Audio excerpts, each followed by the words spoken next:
Papa Mama, yang ketiga saya tulis di sini. Yesus datang pada saat kita sedang diliputi oleh rasa takut yang luar biasa. Siapa yang tidak takut yang namanya air, apalagi air yang dalam. Dan dalam konteks ini, air ini bukan sekadar dalam. Air ini bukan sekadar dalam, tapi air ini sedang bergelora. Dikatakan angin sakal menghantam, membuat air yang tadi teduh tenang, membuat perahu jalan dengan damai sejahtera. Hari itu berubah, air itu menjadi sebuah gelombang yang menakutkan bagi para murid. Tapi inilah saat yang Tuhan bilang, ini bagus ini paling bagus ini. Saat mereka takut inilah saya datang. Karena terbalik dari rasa takut adalah keberanian. Saya ulangi lagi, terbalik dari rasa takut adalah keberanian. Manusia itu hanya memilih Tuhan ketika keberaniannya hilang, alias dia menjadi takut. Orang kalau masih berani, dia hadapi sendiri. Tapi kalau dia sudah namanya takut, sisi apapun manusia, baru dia memerlukan orang lain.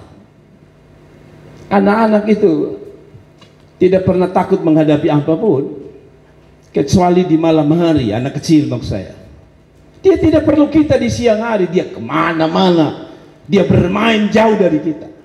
Tapi kalau anak kecil itu makin malam, dia tidak berani jauh dari kita sebagai orang tua. Kenapa? Karena malam bagi anak kecil itu menakutkan. Bagi anak kecil itu malam itu menakutkan dan mengerikan. Sehingga kalau anak kecil itu tidur, pasti dia tidak berani sendiri. Tapi siang, perhatikan, kita tegur dia, mari dekat mama sini, oh dia lari sendiri. Tapi kalau malam, tidak usah panggil dia. Makin malam, apalagi kalau saudara matikan lampu semua dalam rumah itu, percayalah dia akan lari cari saudara. Dalam konteks ilustrasi ini gambaran kita. Manusia kadang-kadang tidak perlu Tuhan pada waktu masih berani menghadapi hidup ini. Tapi ketika dia tidak lagi berani menghadapi kehidupan, kenyataan hidup, biasanya mereka akhirnya takluk di bawah kaki Tuhan. Amin. Amin. Saudara lihat, sekuat apapun manusia, ada waktu dia takut dengan apa yang dia hadapi. Saudara pernah menghadapi ada satu titik di mana tiba-tiba ada rasa takut yang tiba-tiba muncul dalam hidup saudara. Saudara bingung, tidak tahu ini rasa takut apa. Ada seorang teman pendeta saya yang pendeta, siang malam tidak bisa tidur karena satu, digerogoti oleh rasa takut mati, tidak bisa tidur.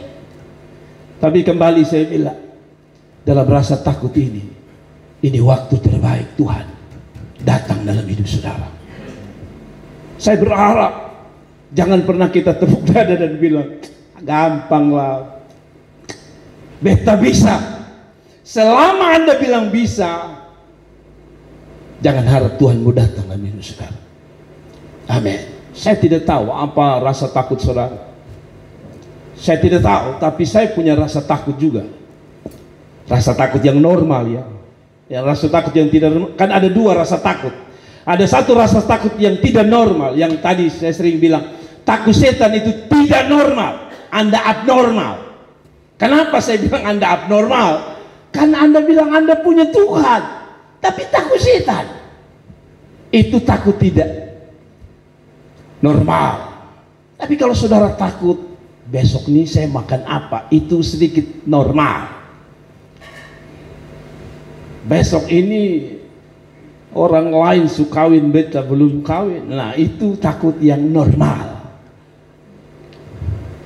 Yang normal begini ini, yang kadang-kadang Tuhan izinkan supaya dia pilih waktu itu untuk datang pada saudara. Amin. Saudara lihat, orang kalau umur 18, 20 tuh biar dia tidak perlu Tuhan sudah apa-apa, kan dia cukup make up cantik-cantik, tanpa doa pun dia bisa dapat 2-3 nyok. Tapi kalau dia seumur 50-45, biasanya ketakutan itu makin besar. Yang 35 dong saya sudah dapat, apalagi beta 45. Saudara lihat, tapi justru disitulah waktu Tuhan datang dalam hidup saudara. Terima kasih untuk saudara yang senyum-senyum. Karena saya meyakini dalam ketakutan itu Tuhan bisa bekerja lebih luar biasa. Amin. Jadi jangan bangga kalau saudara, saya selalu bilang, cantik tidak selamanya jamin dapat jodoh. Tapi juga sebaliknya, jelek tidak selamanya tidak dapat jodoh. Berapa banyak orang jelek kawin juga. Berapa banyak, kalau saudara ke Jakarta, saya kenal banyak orang gereja di Jakarta, cantik, kaya, punya mobil. Tidak ada yang lihat mereka sedikit. Lu bersyukurlah, muka su jelek lagi, hitam merege lagi, tapi bisa kawin, itu anugerah Tuhan. Kasih tepuk tangan dulu untuk Tuhan. Betul. Saya omong ini karena saya lihat di mata kepala. Jadi jangan terlalu bangga-bangga dengan hidup ini. Amin. Tuhan harus izinkan kita berada satu titik yang disebut rasa takut. Baru kita berserah kepada Tuhan. Amin.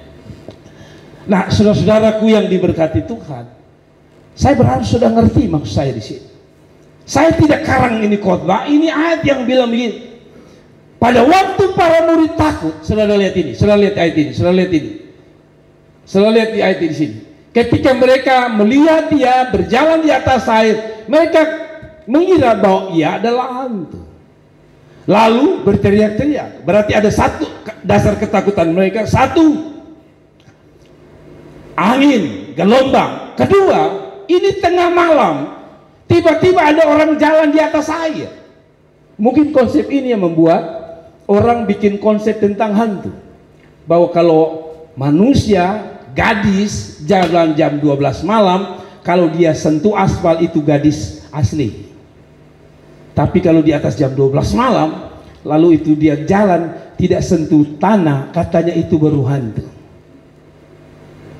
Makanya kalau ketemu kata-katanya, lu lihat di bawah, kalau dia agak terangkat sedikit, kemungkinan dia Boeing 737 alias hantu. Mungkin karena bahasa Alkitab ini, tapi sebenarnya tidak. Ini Tuhan. Ayat 50 bilang gini, sebab mereka semua melihat dia, mereka pun sangat terkejut, takut, tapi segera ia berkata kepada mereka, tenanglah, aku ini, jangan takut. Tuhan datang pada saat apa? Saat manusia takut. Takut tidak bisa makan besok, takut tidak bisa kawin besok, takut tidak bisa kerja besok, padahal sulamar kiri lamar kanan, takut tidak punya masa depan. Saat itulah waktu terbaik Anda perlu Tuhan. Kalau tidak, kita susah banyak, saudara. Jadi saya bersyukur Tuhan kasih kita rasa takut ya, supaya kita perlu Tuhan. Dan yang terakhir saya mau sampaikan ini.